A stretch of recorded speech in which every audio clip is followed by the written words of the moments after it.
أوتوا العلم ويلكم ثواب الله خير لمن آمن وعمل صالحا ولا يلقاها إلا الصابرون فخسفنا به وبداره الأرض فما كان له من فئة ينصرونه من دون الله وما كان من المنتصرين وأصبح الذين تمنوا مكانه بالأمس يقولون ويكأن الله يبسط الرزق لمن يشاء من عباده ويقدر لولا أمن الله علينا لخسف بنا ويكأنه لا يفلح الكافرون تلك الدار الآخرة نجعلها للذين لا يريدون علوا في الأرض ولا فسادا والعاقبة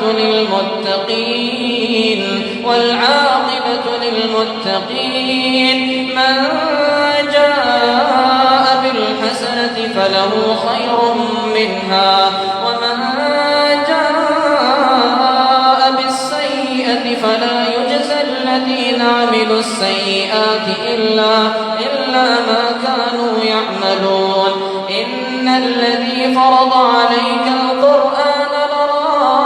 لرادك إلى معاد قل ربي أعلم من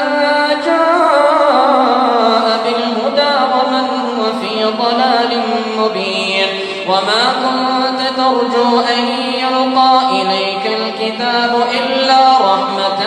من ربك فلا تكونن ظهيرا للكافرين ولا يصدنك عن آيات الله بعد إذ أنزلت إليك وادع إلى ربك ولا تكونن من المشركين ولا تدع مع الله إلها آخر لا إله إلا هو كل شيء هالك إلا وجهه له الحكم وإليه ترجعون